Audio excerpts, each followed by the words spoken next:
Welcome to the Life with a Difference podcast, a platform to amplify the voices of those living with a visible difference and also to provide relevant information from industry leaders and experts. To start, do you mind introducing yourself, please? Yes, Holly, and where do you start really? I've had lifelong eczema and the past 5 years just getting worse, and especially 2025, it's been I couldn't have imagined how bad it could get.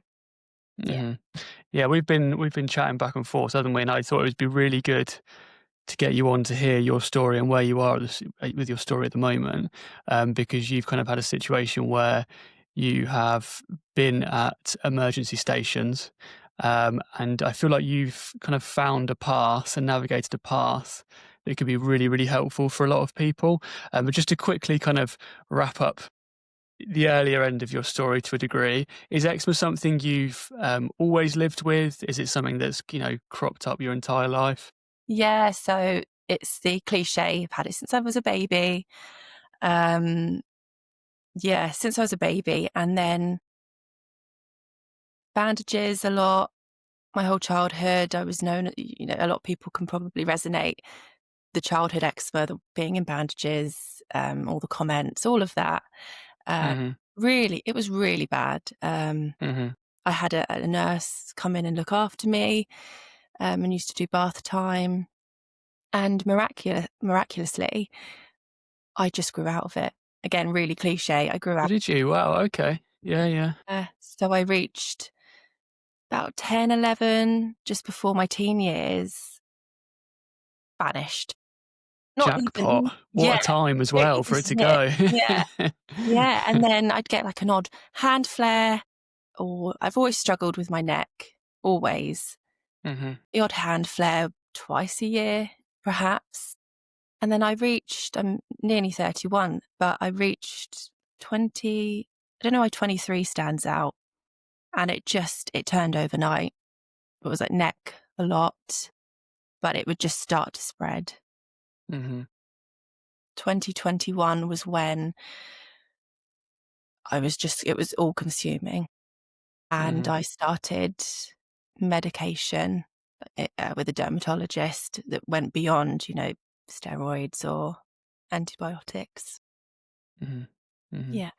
That's tough, isn't it? 'Cause it's not like I feel like there's a window in life that I feel like it is the most difficult. It sucks at any age, but I do feel like teens to kind of like late 20s is that window where, you're dating and it's all about how you look, isn't it, essentially? And so, I mean, it's great that you missed the first part of that, but that's still a very tough age for it to kick back in at, I would guess. Yeah, it was kind of, yeah, you think it will pass. Yeah. Yeah, years down the line, you think, "Oh my goodness, what's Yeah, yeah, to give?" yeah. Yeah. In terms of this, sort of your more recent journey, could you take us back to the start of that, if that makes sense? So, I'd say, I don't know if this is right, but sort of within the sort of past like 6 months, something like that, things have really ramped up. Would you say that's accurate? Yeah, full body ramped up, and it's quite hmm hard because I think the way I present now is you just wouldn't know. You just wouldn't know, and that's the nature of my skin. It declines rapidly overnight. Well, that's what's been hmm happening the past 6 months. So, and I think each medication has been a different chapter. So, side effects or how my skin's presented. Whereas this year, it's just it's really hard. It's hard. It's really strange to talk about actually now, especially say the past 6 months, because I've just today is, yeah. So it's not even a week that I've been discharged fully. So we're speaking just off the back of hopefully coming out the other end of everything that's happened.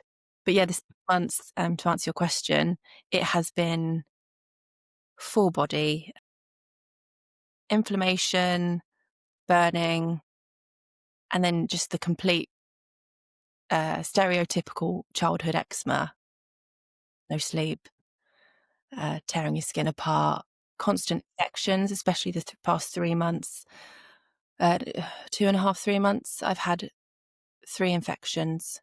which have been from my scalp to my toes, unable to walk. Yeah, it's yeah, if I go Yeah, quiet, please don't. I'm Yeah, still please don't. processing. Yeah, please don't hold back at all. I think it's really important that people hear the reality of it. I think because something we have to live with having eczema is that I wish there was another word for the chronic side that we exist on or can exist on when depending on where we are in our, in our oscillations. But it's almost like I wish like you have the word migraine instead of headache. I wish it was something similar to that because people hear eczema and they think they understand. But there is this extreme, debilitating, catastrophic end of the scale, which I think we both have lived in at certain parts of our life. And so I think when the people hear from you and especially see from you now with your advocacy, I think it's really powerful in stopping this feeling of dismissal that we so often get on a societal level, because I feel like that does um, infect all the way to the top. Unfortunately, the people who are handing out the NHS budgets and getting medications approved, and I think that attitude can be quite damaging for that. It's so minimized, and I'm only just now thinking it's not okay after, yeah, building a bit of mental strength back up. Yeah, Hmm. yeah, Hmm. you're right. I think, yeah, I can. It must have felt. I don't know if this is just my view of it. I don't know if this is how it felt for you, but it felt like it came on very quickly and very aggressively, and that must have. It's always difficult to deal with mentally, but I feel like there's something about that when you just get completely blindsided it by it, and it comes on so fast. Yeah. That must be mentally very, very difficult to deal with. Yes. Yeah. I think for me, long term, it crept and crept. And then have these flares, and it would shock you. It would shock me each time I would have a worse flare. I think, how can it get worse? And it would, yeah, it would hit me very fast. Um, yeah. I'm so worried to go back. I, I, sh- there's fear is there all the time, isn't it? Hmm. It definitely is. It definitely is. It's the inconsistency and the lack of control is very difficult to deal with. And it yeah, you live in. I feel like you live with your shoulders around your ears all the time, don't you? Just kind of waiting for it to kind of to go downhill, unfortunately, which is really, really tough. So at what stage did you feel like, okay, this is not normal for my normal. I need to take some kind of drastic action here. Yeah. So I was, so in terms of when I went to hospital for the first time, is that Yeah, I guess so. So yeah, I guess this is a really, really important part of the story. So there's um there's a lot of people that get into the situation where their skin is in an absolutely horrendous way. And I'm not talking about rashes, as you know, we're talking about infections and not sleeping and feeling like you're being eaten alive. And, and from a mental health perspective, it being in a very dangerous position. And there's a lot of people who feel really stuck in that situation and don't know how to move forward. And their first port of call is often the GP. And unfortunately, the GPs are not qualified to deal with the chronic side of the condition. And so they'll often then say, "Oh, we'll refer you if you're lucky." And then because again, they don't, I feel, grasp the urgency and the severity. There's no speed. There's no, yeah. What decision did you make in that situation? And I think if you're someone living with a severe skin condition, I think Holly's story is really important to hear because I think this pathway is really powerful to yeah, have kind of in your toolbox, I guess. yeah. It's important to say that, so I was living about 300 miles away from where I am now, uh, and I was in a dermatology clinic, and I was put into the complex case clinic. I had a meeting with, I was amazed. There was about 10 to 15 professionals in a dermatology appointment. And I even had to do 2 appointments on the back of each other just to repeat myself for more people to come in the room. So it got to that stage, and I think it was And because, sorry, this was just at your local clinic, did you say? yeah, so at my Yeah. dermatology clinic, yes. Yeah, okay. So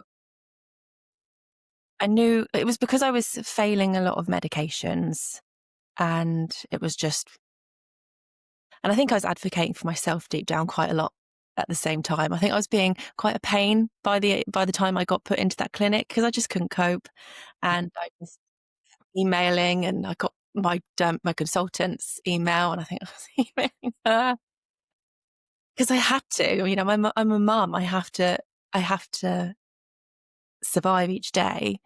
Um, so I was making a lot of noise there, but even then, I just wasn't. It would just not come to anything. Um, there'd be no further investigations. Would what came out of the complex case appointment was, we'll try a new med, the usual, try bleach baths. And that kind of deflated, come on, there has to be something, there has to be more investigation, something has to happen. And anyway, by the time that had all passed and I'd had the appointment, everything was just declining very fast. I was on cyclosporin at the time, really not enjoying it, came off it, everything just declined rapidly. And it's embarrassing to say, but now I'm about 3 months in, and it has been the best decision, is that I moved back in with my mum to help, because I, I don't blame you at all, Holly. yeah, Yeah, cope. yeah. Thank goodness I did, because I didn't know how bad Mhm, it would get. So mhm. my skin, I was kind of on edge all the time, just surviving. And I was becoming, and a lot of people probably again can resonate, that surviving just becomes normal, and living on edge every day becomes normal. Pain is Mhm. normal. And I was just smothered in, like, my body was just smothered in it. And and yeah, sorry, I've gone on a bit. I forgot your question. No, don't worry at all. It's like No, don't worry. therapy, isn't it? It's Yeah, like no. the It's yeah, like it's so interesting, isn't it? And something that I hear so often is this. I think that dismissive attitude that we feel from society starts to infect us as well. You know, you're suffering with a chronic, debilitating condition. You know, take a look at Holly's Instagram and you can see the reality of what she's having to live with while being a mum. What it's a completely sane, reasonable thing to move back in with your mum and have a carer and have yeah, someone to help look after you. yeah, But we still feel that kind of embarrassment because we're told so often that we need to just sort of crack on and just get on with it. But as we've said, there's an extreme level, an extreme side where it's its own different. It's a totally different thing. Even using the word eczema is just doesn't no, come close. no, yeah, And so, yeah, I don't blame you at all. So, was it at that stage? So you were seeing your local dermatologist, and I mean, in a sense, you're kind of one of the lucky ones in our country. There's a lot of people who are stuck at primary care level, bless them. And if you're in that situation and you're really suffering, do what you've got to do to get out of there. You know, get a private appointment. I yeah, know we shouldn't have to do that. Um, but if you get the private appointment with a consultant that works on the clinic you want to go to, they can expedite your referral, etc. But you were with a dermatologist team and weren't getting the care that you needed. And so at that stage, you then decided to take kind of the next step. And do you mind explaining kind of what that step was? yeah. So I was moving to this area, and I thought, well, I need to have a new GP. And I needed to have a consultant with my skin locally. I thought, oh, I'll just have to bite the bullet and wait the waiting time, which I've heard can be anything from 3 months to a year plus, even more in some places. But I thought, and if I'm really still suffering, I will go private. And I did book a private appointment, which wasn't well enough to make in the end. And I messaged you. I think I'm, yeah, because I saw a video that you put up of your skin, and you said, I've got good dermatology care, something along those lines. And I thought, well, where is he? Where is he?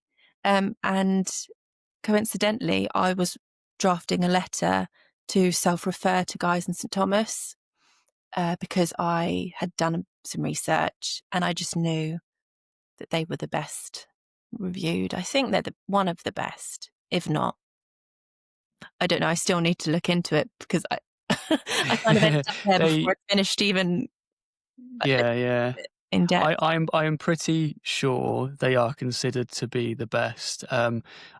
Their doctors and consultants and professors, they're all at the absolute cutting edge of research. And um, I did when I was on the nice technology appraisal to get nemolizumab approved, and I didn't realise that he was going to be there. But I jumped on this call, and then Dr. Pink, my consultant, was on the call as well. So it seems like they are very involved at the top level. And I'm sure there's other good clinics. I spoke to Professor Sarah Brown recently. I'm sure she's great as well. I know she's great as well.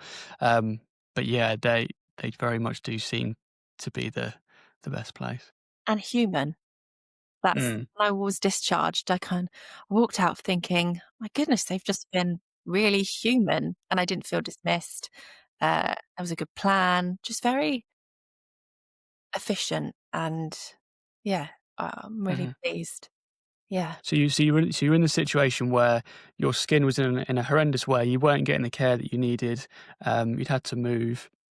And you needed urgent, specialised, complex care quite quickly. Yeah. And so it wasn't it that you decided to walk into A&E? Was it Guy's or St Thomas you walked into? Well, so in October, I walked well, actually, to rewind it back to even earlier this year, where I used to live, I had the dermatology put me as a inpatient just for like a night, just to monitor my fluids and just see what was going on with my bloods, and then I went home.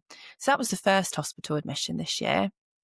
And then in October and early November, I went into my local general hospital 4 times and was admitted. No, I went in 3 times and I was admitted twice.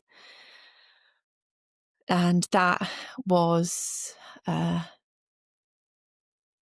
really worrying, my experience. Really worrying. I left thinking I need to sit in a wheelchair to leave hospital. My condition worsened, and I knew that after those experiences, going into hospital would be more risky for me. So after all Do you my mind Sorry, do you mind digging into that a bit more in terms of the standard of care you were receiving? Is that what it was? yeah, and just a bit of warning, I haven't spoken about it yet, so I don't know how it's gonna come out. Um, but the first time I went in, and it's important to say that I didn't go in because it was I went in because I couldn't even walk. I couldn't drink water anymore. I couldn't hold a cup. I would wake up if I was lucky enough to have slept, open my eyes, and like a child, I would have to go, "Mum, mum, help me." And she would have to come in, move me to even it was just horrific. So I couldn't yeah. So when I went in, the first time I just went straight in. I bypassed the waiting room. I think there was concerns about possible sepsis. Um, but I'm trying to differentiate the two experiences because they were just both so bad. The the first one I was placed in a random ward for a while. No, both just in a random ward. They couldn't fit me anywhere. Um, and the, I just didn't see a consultant who specialises in skin for days. Whilst I understand that they're not around at the weekend, I just didn't see anyone who specialised in skin for days. And I really feel like they should have, when someone is suffering to that level, they need to triage you out the hospital to somewhere that can look after you. So I was worsening. I couldn't wash. I couldn't even put cream on. And it got to the point where my own family were driving out into town to pick up ointments because I was missing a whole layer of skin. I couldn't, even the air around me was just excruciating. and I was on morphine for it, and so bad. But even my family had to come in with big tubs of topical treatments to just help me feel comfortable. And that just, I asked for it in the hospital, and it took about a whole working day to get it, just to be in comfort, the infection control, uh, putting their hands, when they did help me eventually, putting their hands in the tubs of ointment and kind of like re-wiping staph all over your body and putting it back in the tub. And you think, no, that's the only tub I have. You'd have to bin it. You'd ask for a new one, and you're there waiting a whole day again. Um, yeah, there's so much to talk about it. Um, Mm. yeah. So when you kind of got to the end of each of those hospital visits, and I imagine they hadn't particularly helped you very much, what did they say when they discharged you? Or, what? It was more of a case of your infection markers in your bloods are good. You look all right. Off you go. I just couldn't. I had like my legs, the back of my leg. I couldn't even walk. And you Um, did and you did see a consultant dermatologist when you were I did in both there? times. Yeah, Okay. and it was just things I'd already had. We've all heard before. You know, Mhm. well, we'll keep trying Mhm. another medicine. Just keep with some Mhm. topicals. Mhm. Uh, use an anti-pack on your skin. Um, dogs. It's a bit yeah, it's a bit terrifying, to be honest with you. There needs to be a emergency pathway for people who are really on the severe end. I had a similar situation where I dragged myself into a GP appointment, and even, um, with how primary care can sometimes react to skin conditions. I thought in this situation, like it's just there plain for everyone to see. They'll like get hold of me and say, "Oh wow, don't worry, Andrew, we've got you now. Okay, we're going to send you here straight away." But again, it was just that, nonchalant, and you sat there feeling like you're about to, you just want to scream, and it's very it's weird how there's certain buzzwords where they automatically have the, pathway. So like you said with sepsis, they were concerned it was sepsis, so straight away they get you through. But when it's your skin and I've had situations where I've been shivering from infection and I'm covered head to toe and, just mentally on the edge, there's just not that same, level of urgency. No. Um, and so I guess a very good, message from your story would be, that if you're in that more severe chronic end of the spectrum, you have to get yourself in front of the best people. You'd like to think that all dermatologists are the same and they're all, playing off the same book, but it's just not the case. And the difference in care you receive can be just completely black to white. And so I guess that goes on to the next bit. You've so you've then now decided to walk into A&E in, Guy's and St Thomas. What was that experience like? Oh, well, I was fine on the I think it was this Saturday, and then the Sunday I thought, "Oh, no, I'm going down." And by Monday, it's infection riddled, going down very quick, and I thought, I cannot go back to my general hospital. The last Mhm. dermatologist asked me to spell one of my previous medications. No, they don't. They uh, I can't go back there. And I took a really big risk, and at first I went to the GP. Thought I'll try that first and see what they do. They said go to A&E. The burns unit. I've been told Okay. burns unit so many times. Right. Or there was Addenbrooke's, Uh-huh. and I just thought, "Do you know what? Let's just book a taxi and go." I couldn't Mhm. like, transport, I just couldn't. It took about 2 hours, booked a taxi. It was late. It wasn't until about 8:30 I got there, and I was at the stage where I could still walk and hold myself up and carry my bag, and I'd packed a few overnight bits just in case. But I was very prepared for them to send me home. And, the queue when I got there, it was an hour just to get in the building to reception. My word. Oh, And no. what time was this? It's about 8:30. Yeah. Oh, you thought it'd be alright, wouldn't you? So apparently Mondays aren't great, so I Okay. but, but I was quite scared, because Mhm. I felt I was declining quite fast, and I by the time it got to about 2 in the morning, I was start my and this sounds I might regret saying it 'cause it doesn't sound very nice, but I was wearing white clothes, and the inside of the white clothes were going yellow and green. That's how fast it Yeah. was declining. Mhm. Um, and I just wiped my arm, and it was just liquid, and my face had crystallized, and it was all going it was just and I was just burnt. I felt almost delirious with it, full body, and, that's when people in the waiting room said, "Got me seen to quicker." And by 3 AM, I was admitted. They just didn't even ask many questions. They just said, you know, "Follow me, here's a bed." Um, yeah, so paying for a very expensive taxi really paid off. Really paid off. Absolutely.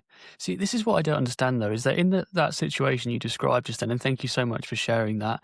Surely any doctor, no matter what specialities, see that that is an emergency situation, and that even if they can't solve that situation, they can then expedite it on to or refer on to someone that can. I just don't understand this. Um, it's almost like they've not got their eyes open, you know, and that's the thing with eczema, isn't it? It's so plain to see. It's right there. The suffering is right there. Um, but that emergency is just not grasped by so many healthcare providers that I know that's becoming a bit more of a kind of a theme at the moment. I've worked on a few projects where they're trying to better educate primary care and stuff like that. But Yeah, yeah, hearing your story is yeah, it's tough. So yeah, thank you very much for sharing. I really appreciate it. that's okay. I think just to add on to that, I think what I've learned is a lot of hospitals, in my experience, don't feel the need to action anything, or professionals, their backs are covered if your blood's come back clear of infection. You could be riddled, the biggest organ of your body riddled in infection. Um, and it's really interesting because when I had so many different professional opinions, views, and guidance. One person tried to send me home, even though I walked in a wheelchair. um, and then I got sent home one time, and another time, and then I woke up the next morning, and someone said, "If you carry on like this, you'll end up in intensive care. This is how skin conditions get so extreme." It was just different. No one's on the same wavelength. I have, and unless you're something's on paper written that your Mhm. blood's showing X, Y, Z, it's really worrying. It's very tick boxy, isn't it? It's just I've done what I'm supposed to do rather than actually caring for the Yeah, patient. yeah. Yeah, that's very concerning. I did I did a reel recently, and it was about I don't know if you saw Jess's rule. So she was a 27-year-old who went to her GP 20 times and was told every time, you know, you got long COVID, you know, whatever. And then she paid for a private appointment, and she had stage 4 cancer, and she died. I did a little reel about that, and the response from people, just story after story after story of similar things to kind of what you've experienced, of these just quite terrifyingly um, examples of neglect and negligence. I would say you know, everyone is kind of always complained a bit about the NHS and said there's room for improvement and said there's things that need to change. But it's starting to become a few levels beyond that, I think, in some of the stories I'm hearing and some of the failures. Um, and it's yeah, it's starting to get a little bit scary. And I think your story is a kind of a perfect example of that. However, when you do get in front of the right people, that story can change a little bit. So you walked into A&E sorry, was it Guy's, or because I know it's Guy's and St Thomas, isn't it? But they're actually separate places. So for Yeah. anyone who gets an appointment there, don't make that mistake, because I made that mistake once. One's at Westminster and one's by the Shard. Yeah, It's like 20 minutes apart, but at the same and the hospital. shuttle bus. So they're the Yeah. Oh, do they? Okay. but I think just what I think is that St Thomas is more emergency, A&E, surgery perhaps, I don't know, it's more hustle and bustle, whereas I think Guy's is more of an outpatient, I don't know, perhaps, and that's where the dermatology is based. Mhm. Yeah, in Guy's, yeah. Yeah, yeah, yeah, yeah. And I go to St Thomas for my eye checkup, because when I was started taking biologics, it caused problems with my eyes, and so now I go to an eye clinic in St Thomas, and they've sorted that out straight away. Wow. And another example of the specialists. So, um, if you take a biologic, you'll potentially get eye issues. In order to counteract those eye issues, is a medication called Icavis, which is essentially cyclosporin or an immunosuppressant, but an eye drop. Um, I started to get these eye issues. I live like 3 hours, or probably about 2 hours from London, and so I went to my local clinic, and I went to my local ophthalmologist, and no matter how much I told him exactly what the situation was, "I've just started taking biologics. If your eyes get sore, you need to take this." He was just not having it at all, and so he gave me something completely pointless, and Yeah, then I then booked on for my eye appointment, and then lo and behold, got the Icavis and was fine. yeah, So yeah, just another example of you need to get in front of the right people. But yeah, but even it does seem to be, doesn't it, that the cities, the big cities, particularly London, is where you often seem to get the best care, yeah, unfortunately. yeah, and just efficiency. Hmm. Mm. Hmm. Yeah. So yeah, talk us through your experience with walking into St Thomas, and how that journey was. Yeah, so when I went into St Thomas, I was feeling very on edge, but very fortunate that I hadn't got to the point where I care for myself. Whereas the other two admissions, I couldn't even move at all, my whole body, my whole neck, anything. Uh, so everything was a bit more rapidly improving, and it was definitely helped by the fact that so admitted about 3 a.m., was put in a room, and by 10 a.m., I hadn't slept, but I was very tired, and I just like, "Oh, am I imagining this?" There was 2 consultants there, and they had, travelled from Guy's to St Thomas, so they it was just so efficient, and in the nicest way possible, I couldn't get rid of them because they were so thorough and in depth. That's a good thing, I obviously welcomed it. They were just so every question under the sun. Hmm. And even, when you see a dermatologist and you think, "Oh, I wanna show them these pictures, but I don't wanna annoy them, I don't wanna bombard them." They were like, show us more." And they were getting, like, a special phone out and taking pictures of my pictures, and they took it to the complex team on a Wednesday, and they kept coming back, they kept doing more swabs. They were just so incredibly thorough, and by 10 a.m., I'd already had and it's controversial, and I won't probably best not to go into it. I don't know if you wanted to or not. Please, yeah, please speak completely Well, freely. Yeah. I've had the steroids in my system and I had antibiotics and, Mhm, like fluids on tap, really. mhm. And so I was in, by Wednesday, I was good enough I was still not great, resembled a tomato.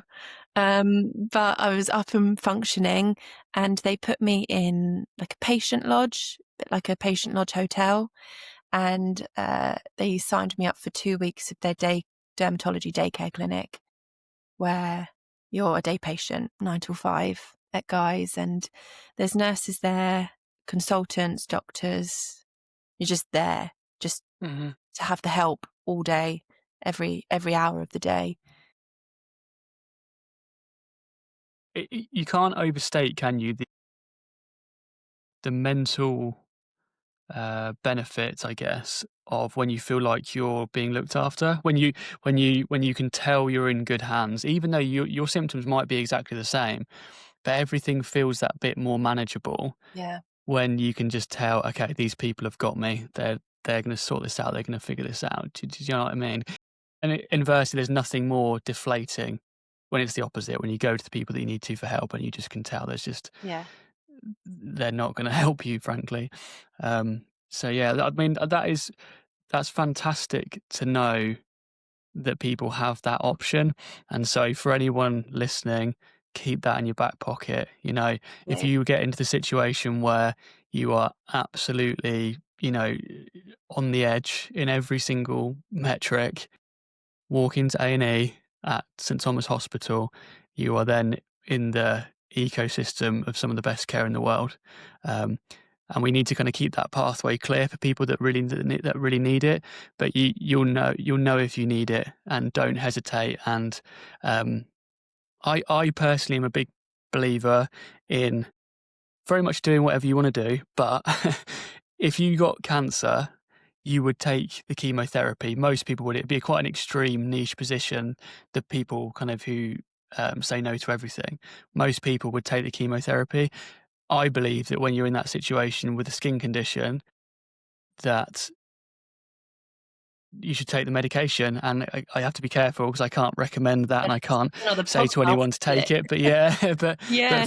for me, I will always um, be quite comfortable to take the medication, and be reasonably skeptical and do my research. But when you're in that situation, yeah, I'm tying myself with knots because I Yeah. No, can't I tell anyone to. completely get what you mean. It's Yeah, so hard to navigate that, isn't it? Yeah. yeah.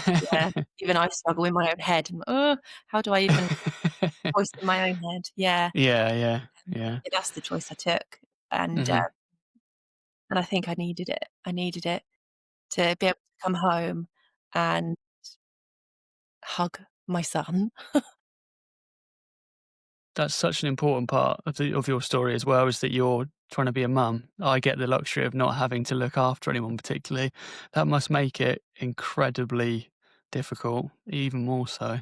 Yeah, yeah, and the thing is, people might think, "Oh, you caved into medicine," or, "Couldn't you just keep trying and do the natural, da, da, da." But I've been doing it like this for years. It's on this up and down, and it's bit like I haven't had a break all year, Mhm, and I just have to take the risk of any adverse effects now, mhm, mhm, and hopefully at the moment it's paying off. mm. Yeah. I think that sometimes people just almost assume that we're not thoughtful about our treatment plans, and we've not. I don't think I've met anyone with chronic AD that hasn't at some point tried to go down the holistic route and try to just do it all with, natural, organic, whatever you want to call it, stuff. We've all tried it. I certainly have. Um, but I do feel for some people that that doesn't work, and you often need, unfortunately, the more serious stuff. And again, we don't want to be taking it. We don't want to be doing it. So one of the things I use is quite similar to prednisolone. Is kind of a steroid injection, but it's kind of fallen out of favour with the NHS, and they kind of Yeah. lean more towards prednisolone. But it's a lot easier to get hold of privately. And I am fully aware that there's potential side effects of things like osteoporosis, stuff like that. You get in situations where you're kind of running out of options, and sometimes you just mentally need a break. Yeah. Um, Yeah. yeah, And I think mentally no one knows we all have different risks and what we're weighing up in our life, the balance, the risks of the medicine, but the risks in our brain that people don't know know about. yeah, And yeah, yeah. you can't you can't weigh that up for anyone. You can't. Mhm, So yeah. yeah. This is what it frustrates me, how people talk sometimes about um, eczema not being life threatening. And I've had long conversations with people who have talked how they felt very suicidal. Don't know if you know Journey of Amy from Instagram, but she openly talks about how she felt she didn't want to be here anymore. And so Yeah. there is a life threatening aspect there. And so unfortunately, we have to take extreme action in It that sounds scenario. really abrupt, really flippant and abrupt, but the bottom line reality is people die of skin conditions because of mental health. People do. And I know a story of someone, what happened, of a situation. I didn't know them personally, but I heard a very sad story, and it does happen, and it's devastating. Thank you for sharing that, and that's the reality. Yeah. And I think if you took any person and dropped them into the worst that it can get and told them, "This is your life now," I don't know if anyone would wanna be here. Yes. I don't think it's a case of mental strength or anything like that. I just think at that bottom level, life is just not worth living, really, and it's and the problem is that fortunately, we don't live in that bottom level, but we always have to live with the threat of it and the fear of it, and that, again, is so hard. Really hard, really hard. Yeah, yeah. Do you mind talking about what treatments it was specifically they recommended you to Yeah, go on to sort of long term? yes. So I've tried JAK inhibitor Rinvoq before, Mhm. and that was the best one I've ever responded to. So I had 4 months of amazing eczema-free almost life. But it went quite downhill after, but I won't go into that because I never want to put anyone off trying a medicine for themselves.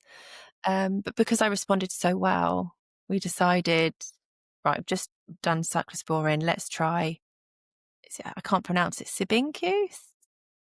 That's Is probably that yes, upadacitinib or yeah. abrocitinib? Upadacitinib. I don't get why they always have, like, nicknames. Yeah. Why there's Oh, always, like, one I guess it's hard to like come a up. is it a brand name or something? Yeah, Yeah, yeah, yeah. it's the abrocitinib, that's what I think Mhm, it is. And I'm on, mhm. like, day 10 or 11 or something like that now, and I think, there's talk of perhaps methotrexate. I've done biologics, they just didn't touch the surface. Um, I'm just seeing what each day, how it pans out. Which, biology did you try? Did the Dupixent, of course, and then the Adbry, tralokinumab as well. Yeah. Yeah. Yeah. Okay. Yeah. Yeah. I had a similar thing with dupilumab, where I had about 6 months of just clear skin. Thought I'd found it. It was lovely, and then yeah, unfortunately, it went off a cliff a little bit. I think you become So yeah, spoiled, don't you, to enjoy mm, the quality of life. yeah, definitely, definitely, yeah. I don't suppose they talked about. So there's a new JAK inhibitor cream that's just come out for chronic hand eczema. I think it's delgocitinib, something like that. They've never got catchy names, have they? Um, I don't suppose they talked to you about that at all. No, although I did mention it, but they said, "We're hoping that Jack kinda just does everything." And do you know Hmm. what? So far, I think it's going okay. My Yeah. hands just Okay. by the way, people might think I have never had eczema. Um, just if you do ever I've got pictures on my Instagram of how bad it was. So, Hmm. yeah, it's just doing Yeah, great. thank you so much for sharing that. It's so important when Thanks. people share the visuals as well. Yeah. And it's hard when you're, and I guess for any other advocates as well, or I guess anyone with a skin condition, when you are at your worst, the last thing you want to do is get a camera out and start filming yourself. But those photos and videos are so valuable for appointments, or if you wanted to get into advocacy, that they're really really valuable. So Yeah. if you can, try and find Just the couldn't strength to sit get in your a camera out. hospital bed and kinda just do that. I just couldn't do a picture. I just thought, "No." Mm. Yeah, Yeah. totally fair enough. Yeah, completely fair enough. Yeah. So at least I mean, that's because when I was one of my previous appointments, they were very, very optimistic. I was speaking to Dr. Pink, actually. I think you spoke to Dr. Pink as well. And he was very optimistic about the JAK inhibitor creams. Yeah. So it's nice that you've got that option. I haven't met anyone yet that's taken them yet because they're still so new. Yeah. So it'll be interesting how people get on with them. Yeah. It's really interesting, and there's always new things coming out, and for me now, I'm like, "Will I try it? Won't I try it?" But it's nice to have the options. Yeah. Yeah, yeah, definitely. Yeah, the pipeline is very, very strong. There is a lot coming out. It's Yeah. nice because for the long time it kind of felt like more of the same stuff. With you had dupilumab, that blocked a certain interleukin, and then you had tralokinumab and lebrikizumab that sort of did kind of the same thing, and then same with the JAKs. So hopefully we start to get some stuff that works in a whole new Yeah. way. There's this thing with it's called like the 0x40. I'll be completely blagging it if I got into this, but it works in a whole different way that's very close to approval. So yeah, it's in the scheme of things, it's quite a good time to have eczema because there's so much coming through compared to even like probably 20 years ago, it was just all methotrexate. That's kind of all you had. Mm. So it's nice to know that you've got these options. So Yeah. how long do you think it took before you started to feel an effect of the? But it's tricky, isn't it? Because I guess you were on pred, so it's hard to tell what's pred and what's the JAK inhibitor, isn't it? Of currently how I feel. Mhm, mhm. Do you know what? By the time I'd had the first 3 days worth of doses, I was feeling really good. Uh, Really? Wow. Antibiotics as well. It's just Okay. good with infection. Mhm, Yeah, mhm. and I think the lack of sleep as well. Uh, yeah. That makes a huge difference, especially mentally, doesn't it? Yeah, Yeah. I felt like I was 80 years old. I had a fall. I hadn't slept in like 4 days, like, honestly, and I was becoming really worried, and I thought, "All this medicine has to kick in. I have to sleep for longer than an hour." It was becoming really worrying. Yeah. Mhm, mhm. Oh, sounds horrendous. So now that they had you in for 2 weeks, is that right? Is that about Yeah, right? just short of about 2 weeks, I think, about that, yeah, but I'm on, like, a weekly they didn't just say goodbye, they said, "Can we keep Mhm. you on, like, an open appointment once a week until Yep. Christmas?" And then Yeah, just nice. closely monitored. Yeah. I mean, that it's kind of the dream, isn't it, in terms of care? When you're in that situation, that pathway that you had there, bar the massive, probably very expensive taxi ride, was just what we're all kind of hoping for, really. You get swept up, you get looked after, you get put in a place that's nice and close, and so you can come in for your appointments. Yeah. Um, yeah, I think it's so important that people know that's there as an option because, yeah. Yeah. I think for me, it's helpful now going forward when you get to the point of your condition, when it gets to the point of not even being able to physically look after yourself, and you think, Mhm, "Where do I go?" mhm, Because I'm gonna lay in a general hospital bed. And I said to someone before, "Can you help bandage me?" I was asking for pain relief, and I didn't get any help. I didn't get anything. And I just now I know that if something happens like that again, I can lay in a bed and there are nurses fully equipped and infection control, bandaging. The doctors are literally outside the room and they can just bandage you up and look after you physically, help mhm, feed you probably. They're just there all the time to get mhm, through to the other end. And I think even if medication doesn't work, I think it's medicine in itself to know that you've got the support around you. They can't fix you, but there's people there who can help care for you, which is the biggest. I think it's one of the biggest things I've come out of the past few weeks. Taking that out of my experience is I just feel a bit more less hopeless now. absolutely. You just don't wanna feel like I don't know about you, but I feel like I just wanna know that, um I wanna know exactly what all the options are. I don't wanna feel like there's anything being left on the table. And so, like, when being at Guy's, I feel like you have access to every tool they Yeah. possibly have. And if you get to the end of that road and you don't have perfect skin, then kind of so be it. Like that is the situation, is what it is. But when you, as you say, when you go to a normal hospital and you're under a normal consultant, it just feel well. I remember when the first time I walked into Guy's, and I'd been in seeing dermatology consultants my whole life up to that point. It's probably about 18, 19, and they said you've literally at the tip of the iceberg of things we can try. And I always felt like that. I always felt like this can't be it. This can't be everything that we have available. But with being at a clinic like that, you know that you have access to all the latest and greatest treatments, which is mentally such a relief, because even if you can't get the care now, you know that anything that's coming, you will also get access to that, Absolutely. which is lovely. Yeah, and hopefully a treatment works and you don't need to have it, but hey, it's there, it's Yes, great. that would be nice. Yeah. Yeah, that would be lovely. Well, Yeah, yeah. So in terms of, let's say, they put a crown on your head and made you Queen Holly of the NHS and of the system. What are some things that you think needs to be done to improve the current system from your experience? awareness to start, just awareness. Um, Awareness on how it was really interesting that when I was in a hospital bed, there were people with, um, I think surgeries and waiting for, let's just say, the liver or the kidney and major organs, but the skin is the biggest organ and it just gets shunned. It just put them in a bed, put them in the corner of the room. Hopefully they'll just get better. So just general awareness on the severity of the skin conditions. Um, and I think there needs to be, I don't know how to word it, uh, the whole process of you need to be able to streamline someone through different hospitals a lot easier.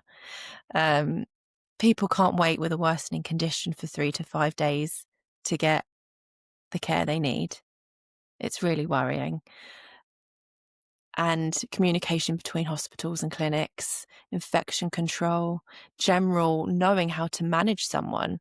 I thought it was really interesting how nurses would do medication rounds in general hospital and say, you must take this tablet, you must take that.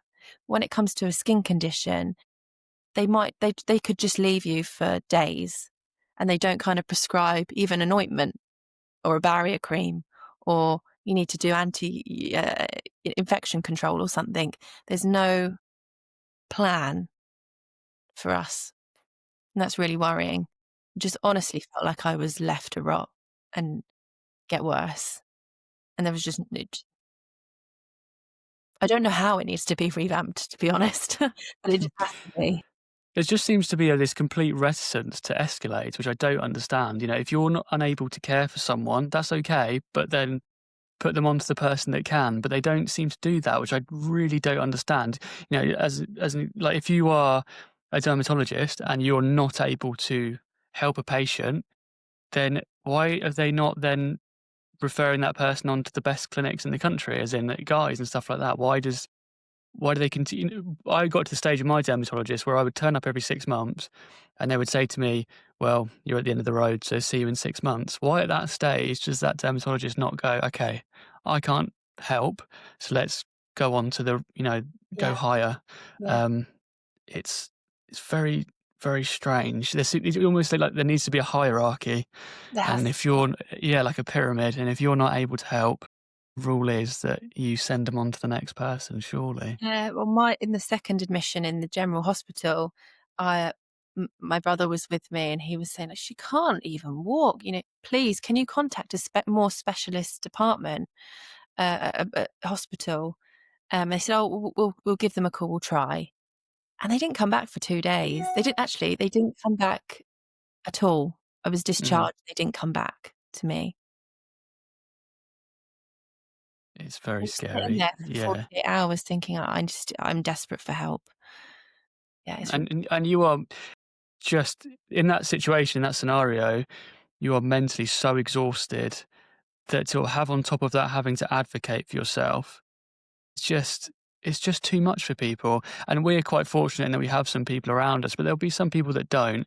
And my biggest concern is for those people. I don't know how it's possible to be so low and suffering so much, and then on top of that have to fight your corner for the care that you need. And often you It's don't very, get it, to very be scary. honest. It's terrible. Mm, It's really bad. yeah, Yeah. yeah, yeah, really scary. Not to But sound yeah, thank you. pessimistic. Yeah. But yeah, the good thing is if you do get in front of the right people, it can be very good, which I think your story shows. Um, but unfortunately, it's all about sharing information and knowing around the right pathways, which is what which is why I tried to do this podcast a little bit, to try and get some information out there. And something I will say, and I think Holly will probably be the same, is if please reach out. Like if you're in a situation where you're really, really suffering, and you need answers, or you just want to chat to someone, or you just want to, bounce an idea off someone, please get in touch, because it's so hard to deal with. And it's amazing when you talk to people, just the information you can share, and the experience that people have had that might be able to help. My good friend James Hardwick, he's chucked some info at me that's made a massive difference in my life. So yeah, please feel free to reach out and say, yeah. Well, how can people find you, Holly, if they did wanna reach out? Yeah, I'm trying to think of what my Instagram name is because it's just Holly Lloyd Skin, I think. Yeah, Um, I think it is. Yeah. yeah, but if anyone has a better name, I don't know. But yeah, just message me anytime. I think we're all insomniacs, aren't we? Itching at 3 in the morning. So just message. Um, do you know what? I feel so strongly about it. I would say if anyone is suffering to the extent that I was in October, message me and I will come to see you. You know, I was so desperate in October for someone to physically help me and I didn't have it. Even just put a cream on or bring in supplies. I feel so strongly. I honestly, within reason, of course, but Mhm. I think, yeah, it's we all have to kind of look out for each other until the right care is there. It's really Yeah, hard. definitely. So Yeah, yeah, definitely. just message anytime. Uh, Yeah, totally agree. And don't be scared to ask for help, and real tangible help if you need it. Like real. when you talked earlier about walking into St. Thomas, were you on your own at that point when you walked in? See, yeah, I would have been there for you. Yeah, we'll be there for each other. Yeah, we've all been there. We know how awful it is. Yeah. So yeah, please do reach out. And yeah, I had so many messages when I was in the hospital, people saying, "We'll come and see you," and it was just, yeah, it was lovely. It really Mm, was. yeah, that's a message to the supporters and the carers. Just know how absolutely fundamental you are, and how you can be genuinely lifesavers, like literally lifesavers. So thank you for Yeah. everything you're doing. But yeah, thank you so much, Holly, for It's all sharing. right. I really appreciate it. I just thought, I knew your story was gonna be really, really important for people to know that there's that emergency route there for when they really, really need it, because I think that could potentially be a life-saving route. So yeah, thank you so much for your That's time. all right. Thanks for having me. And sorry if No anyone's worries. heard lots of emails in the background. It's just finished being Black Friday, hasn't it? So it's like, think, No worries at all. Don't worry, this is not a fully professional yeah. outfit at all.